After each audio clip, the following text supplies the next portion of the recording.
Hello everyone, অঙ্ককুঠিরে সকলকে স্বাগত। আজকে অন্নপূর্ণা ভাণ্ডারের একটা ইনফরমেশন দেওয়ার জন্য ভিডিওটা করছি। যারা যারা অন্নপূর্ণা ভাণ্ডার পাওনি তারা কিন্তু অবশ্যই এই ভিডিওটা দেখবে, কারণ এই ভিডিওতে সমস্ত সমাধান তোমার কিন্তু সমাধান করে দেবে এবং কিভাবে ক্লেম করতে হয় সেটাও কিন্তু এই ভিডিওতেই বলবে, এবং সাপোর্টিং ডকুমেন্টস তুমি কী দেবে সেটাও কিন্তু এই ভিডিওতেই জানতে পারবে। হয়তো ভিডিওটা বড় হবে না, তুমি দেখতে থাকো, তোমার উপকারে আসবে। এবং তোমার যদি এরপরেও কোনো সমস্যা হয় তুমি কমেন্ট করো, অবশ্যই কিন্তু আমি কমেন্টে উত্তর দিয়ে দেবো। আর যদি ভিডিওটা ভালো লাগে তাহলে কিন্তু অবশ্যই চ্যানেলটা সাবস্ক্রাইব করে পাশে থেকো। চলো শুরু করা যাক। আচ্ছা দেখো, প্রথমে তুমি এর জন্য দেখো তুমি কোথাও আলাদা সাইবার ক্যাফে যেতে হবে না। এই সমস্ত কাজগুলো করার জন্য তুমি তোমার নিজের মোবাইল থেকে করতে পারো। তুমি তোমার নিজের মোবাইলে প্রথমে ক্রোম ব্রাউজার ওপেন করবে বা অন্য কোনো ব্রাউজার তুমি ওপেন করতে পারবে, কোনো অসুবিধা নেই। তাহলে তুমি ক্রোম ব্রাউজার যখনই ওপেন করবে দেখবে এরকম একটা পেজ খুলে আসবে। এবার এই যে এখানে সার্চ করা যায়, এই সার্চে তুমি কী লিখবে, social registry.wb.gov.in, এটা যা আছে পুরো অ্যাজ ইট ইজ তাই লিখে দেবে। ঠিক আছে, এর যখনই লিখে দেবে তখনই সার্চ করার অপশান পাবে। ঠিক আছে, যখনই সার্চ করে নিলে এরপরে সার্চ যখন করবে তখন কি পাবে, তখন এই দেখো এমন একটা পেজ কিন্তু তোমার খুলে আসবে। আচ্ছা, আরেকটা কথা বলে রাখি, যদি তুমি ভিডিওটার কোয়ালিটি লো মনে হয়, ঠিক আছে, তাহলে কিন্তু তুমি ইউটিউবের সেখানে কোয়ালিটি সেকশানে গিয়ে ভিডিওর কোয়ালিটি বাড়িয়ে নিতে পারো, তাহলে সমস্ত লেখাগুলো তুমি কিন্তু স্পষ্ট দেখতে পারবে। ঠিক আছে, আচ্ছা তাহলে এখানে যে প্রথম ওয়েবসাইটটা, এটা লেখার পরে যখন এই যে এটা লিখে সার্চ করবে তখন এই ধরনের কিন্তু এই যে প্রথম যেটা আছে social security the government of West Bengal, ঠিক আছে, এটাই ক্লিক করবে। এটাই ক্লিক করার পরে কিন্তু এইরকম একটা পেজ তোমায় খুলে আসবে। ঠিক আছে, এইরকম পেজ যখনই তোমার কাছে আসবে, এটা এখানে দুটো অপশান আছে, একটা ফ্যামিলি মানে সিটিজেনের জন্য, একটা ডিপার্টমেন্টের অফিসারের জন্য। তুমি তো অফিসার নাই, তাই তুমি এইটা তো ক্লিক করবে না, তুমি এখানে ক্লিক করবে। এখানে কোনটায় ক্লিক করবে, এই যে অ্যাক্সেস পোর্টাল। ঠিক আছে, এটাই যখনই ক্লিক করবে সঙ্গে সঙ্গে তোমার কাছে এমন একটা পেজ খুলে আসবে। ঠিক আছে, একদম তুমি দেখো খুব ভালোভাবে বোঝাচ্ছি, তোমার এরপরে কোনো কনফিউশন থাকতেই পারে না, এবং এরপরেও যদি কনফিউশন থাকে তুমি তাহলে অবশ্যই কিন্তু কমেন্ট করবে, আমি কমেন্টে অবশ্যই উত্তর দিয়ে দেবো। ঠিক আছে, চলো। আচ্ছা, এখানে যখনই আসবে তখন এখানে বলছে, প্রথমটা বলছে সিলেক্ট ইয়ার ডিস্ট্রিক্ট। তাহলে আমার ডিস্ট্রিক্ট নদিয়া বলে আমি নদিয়াটা সার্চ করে নিয়েছি। তুমি যেই ডিস্ট্রিক্ট হবে তুমি এখান থেকে সার্চ করে নিতে পারবে। এখানের থেকে ক্লিক করবে, দেখবে সার্চ করার অপশান পাবে। তারপরে এখানে লেখা আছে মোবাইল নাম্বার। দেখো আরেকটু ওটা মুছে নিই, ভালো করে তুমি বলছি। এই যে আবার বোঝাচ্ছি, দেখো এই যে এখানে লেখা আছে সিলেক্ট ইউর ডিস্ট্রিক্ট। এখানে এই যে কোনার দিকে দেখো একটা অ্যারো আছে, এখানে ক্লিক করবে, দেখবে এখানে তোমার সমস্ত ডিস্ট্রিক্টের নাম চলে আসছে। তারপরে এর পরেরটা আছে রেজিস্টার্ডেড মোবাইল নাম্বার। তাহলে তুমি এখানে তোমার যে মোবাইলটা দিয়ে তুমি অন্নপূর্ণা ভাণ্ডারে অ্যাপ্লাই করেছো সেটা তুমি এই মোবাইল নাম্বারটা তুমি দিয়ে দেবে। এরপরে কী আছে, এখানে ক্যাপচা আছে, এই ক্যাপচাটা এখানে ফিল করে দেবে। এরপরে কী করতে হবে, রিকোয়েস্ট ওটিপি, এখানটায় ক্লিক করতে হবে। এইটুকু করবে। এর পরবর্তীতে কী আসবে, যখন এইটুকু করবে তখন এরকম একটা পেজ খুলে আসবে। তখন দেখো তোমার যেই নাম্বার আছে সেই নাম্বারে ওটিপি পাঠিয়ে দেবে। তখন কি করতে হবে, এই 6 ডিজিটের যে ওটিপিটা পাঠানো হবে সেই 6 ডিজিটের ওটিপিটা তুমি এখানে ফিল করে দেবে। এরপরে ভেরিফাই অ্যান্ড কন্টিনিউ যেটা আছে সেটা কিন্তু তুমি ক্লিক করবে। কিন্তু তুমি যদি দেখো যে তোমার ভুল করে অন্য নাম্বার দিয়ে ফেলেছো, যে নাম্বারে তুমি রেজিস্ট্রি মানে অন্নপূর্ণা ভাণ্ডার অ্যাপ্লাই করোনি, কিন্তু অন্য নাম্বার যদি দাও তাহলে তুমি সেক্ষেত্রে চেঞ্জ মোবাইল নাম্বারও করতে পারো। কিন্তু যদি না করো, যদি সঠিক নাম্বার দাও তাহলে ভেরিফাই অ্যান্ড কন্টিনিউ করে এগিয়ে যেতে পারবো। ঠিক আছে, তাহলে সেটা করবে, এবং সেটা করার পরে দেখবে তোমার এরকম একটা পোর্টাল খুলে আসবে। এইবার দেখো এখানে তোমাকে অনেক কটা জিনিস দেখাবে। এখানে দেখো আমারটা দেখাচ্ছে অ্যাপ্রুভ। ঠিক আছে, তাহলে তোমাকে অ্যাপ্রুভ দেখালে মানে কি তুমি অলরেডি টাকা পেয়ে গেছো, এরকম ব্যাপার। আচ্ছা, এখানে অ্যাপ্রুভ ছাড়া অনেকের কিন্তু দেখাচ্ছে ফর ফার্দার ভেরিফিকেশন। ঠিক আছে, আর হয়তো অনেকের দেখাচ্ছে আন্ডার প্রসেস, অনেকের দেখাচ্ছে rejected and for further verification.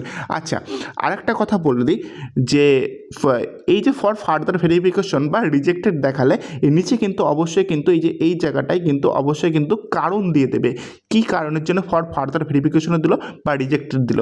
কিন্তু আন্ডার প্রসেস যদি হয় তাহলে সেক্ষেত্রে কিন্তু কোনো কারণ দেবে না। এইবার বলি কার কার ক্ষেত্রে ক্লেম করতে হবে। ঠিক আছে, যদি আন্ডার প্রসেস হয়, ঠিক আছে, সেক্ষেত্রে তুমি ক্লেম না করাই ভালো, কারণ ক্লেম করতে হবে না।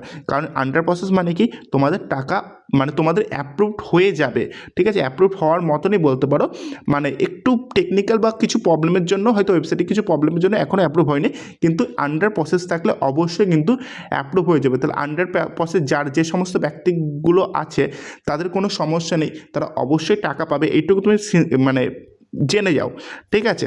আচ্ছা, রিজেক্টেড যদি হয় তাহলে কিন্তু তারা এখন আপাতত টাকা পাচ্ছে না, পর তোমরা কিন্তু ক্লেম করতে পারো। তাহলে তোমরা অবশ্যই কিছুদিন পর, ধরো 7-8 দিন পর তুমি ক্লেম করলে হয়তো তোমাকে পরের মাসে তোমাকে ভেরিফাই করে তোমাকে হয়তো আবার টাকা দিয়ে দিতে পারে, মানে তোমারটা অ্যাপ্রুভ করতে পারে। কিন্তু যারা ফর ফার্দার ভেরিফিকেশন আছে তারা কিন্তু অবশ্যই ক্লেম করবে, তাহলে কিন্তু অনায়াসে কিন্তু তোমরা টাকাটা পেয়ে যাবে।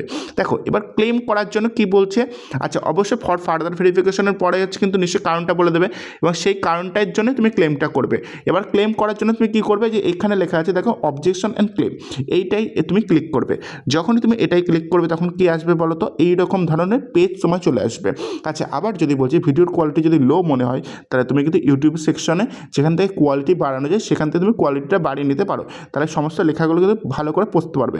আচ্ছা, যখনই অবজেকশন আর ক্লেম নিয়ে যখনই তুমি ক্লিক করলে না, তখন কিন্তু এরকম একটা পেজ চলে আসবে, ঠিক আছে। এই পেজে তোমার কিন্তু কোনো কাজ নেই, তোমার কাজ কখন হবে, তুমি যদি কারোর বিরুদ্ধে, এখানে লেখা আছে দেখো অবজেকশন, তুমি অবজেকশন এগেনস্ট সামওয়ান, মানে তুমি যদি কারোর বিরুদ্ধে যদি অবজেকশন করো সেক্ষেত্রে তুমি এখানে তার ডিটেলস মানে ফুলফিল করে, মানে এটা মানে কি কেউ টাকা পাওয়ার, অন্নপূর্ণা যোজনার টাকা পাওয়ার বৈধই নয়, কিন্তু সে অন্নপূর্ণা টাকার পর মানে অ্যাপ্লাই করে দিয়েছি, সেক্ষেত্রে তুমি কিন্তু এখানে তার নাম ঠাম লিখে যে সমস্ত তথ্যগুলো চেয়েছে সেই সমস্ত তথ্যগুলো দিয়ে এখানে একটা কি কারণের জন্য সে অন্নপূর্ণা ভাণ্ডার থেকে বাতিল হতে পারে সেই কারণে ক্লিক করে সাবমিট করে দিলে কিন্তু তার কিন্তু পরের মাসে অন্নপূর্ণা ভাণ্ডারে ঢুকবে না, তুমি সেটা করতে পারো। কিন্তু যদি কেউ বৈধ হয় তাহলে আর না করাই ভালো, ঠিক আছে। এরপরে কি করবে, তোমার জন্য তুমি এই যে এখানে লেখা আছে ক্লেম বাই অ্যাপ্লিকেন্ট, তুমি এখানে ক্লিক করবে। যখনই এখানে ক্লিক করবে এরকম একটা পেজ খুলে আসবে, ঠিক আছে তোমার কাছে। তাহলে দেখো এখানে কিন্তু তোমার এখানে অ্যাপ্লিকেশন নাম্বার দেখাবে, এই অ্যাপ্লিকেশন নাম্বারটা অবশ্যই মিলিয়ে নেবে, তোমার যে টোকন নাম্বার আছে সেই অ্যাপ্লিকেশন নাম্বারটা মিলিয়ে নেবে। এরপরে এখানে তোমার অ্যাড্রেসটা শো করবে, তুমি অ্যাড্রেসটা মিলিয়ে নেবে। অবশ্যই কিন্তু ক্লেম করার আগে সব কিছু তথ্য সঠিক করে দেখবে। এরপরে দেখবে কি এখানে যতজন ফ্যামিলি আছে, ঠিক আছে, ততজন ফ্যামিলির হচ্ছে এখানে শো করবে, নাম শো করবে, ঠিক আছে। এরপরে দেখো আমি একটু ক্লিয়ার করে বোঝাচ্ছি।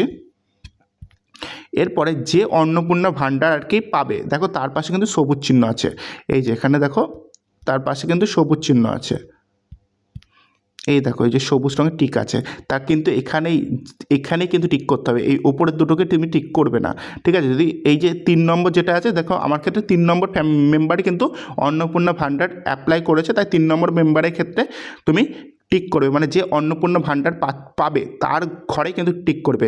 এরপরে এই যে নিচে কিছু তথ্য আছে সেই তথ্যটা আমি দেখাচ্ছি একটু জুম করে দেখো। এরপরে এখানে লেখা আছে অ্যাপ্লিকেশন ডিটেলস ইনকারেক্ট, প্রথম অপশন, আর দ্বিতীয় অপশন লেখা আছে রংলি মার্কড অ্যাজ ইনএলিজিবল বা অ্যাপ্লিকেশন রিজেক্টেড। এটার মানে কি, প্রথমটা বলছে যদি ক্লিক করো, যে প্রথমটা তুমি যদি সাপোজ ক্লিক করলে অ্যাপ্লিকেশন ডিটেলস ইনকারেক্ট, এটাই তুমি কী কী সংশোধন করতে পারবে, তুমি ফর্ম ফিল আপের সময় তোমার ডকুমেন্টসের কোনো ভুল ফর্ম দিয়ে দিয়েছো, ঠিক আছে, ভুল কিছু ইনফরমেশন দিয়ে দিয়েছো, সেক্ষেত্রে তুমি এটাই কিন্তু ক্লিক করবে।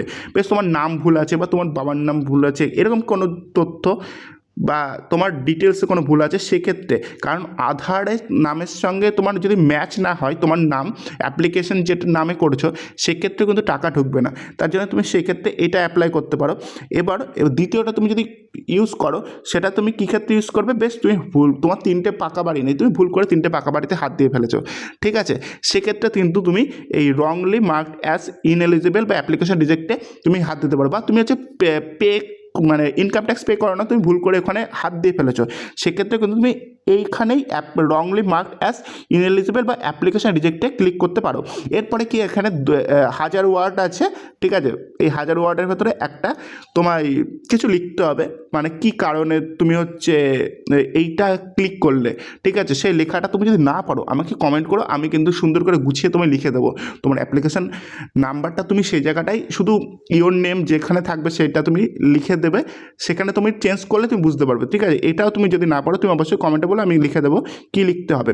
আর এখানে সাপোর্টিং ডকুমেন্টস কিন্তু তোমরা একটা দেবে না, অবশ্যই তুমি পিএনজি জেপিজি ফর্মে দেওয়ার দরকার নেই, কারণ পিএনজি জেপিজি ফর্মে দিলেও হবে, কিন্তু পিএনজি জেপিজি ফর্মে তোমার দেওয়ার দরকার নেই, তুমি পিডিএফ ফর্মে দাও, ঠিক আছে। পিডিএফে তুমি 2-3টে ডকুমেন্টস একসাথে শো করতে পারবে, তাহলে পিডিএফ ফর্মে দিলে কিন্তু আবার কোয়ালিটিও কিন্তু সেরকম কমে না।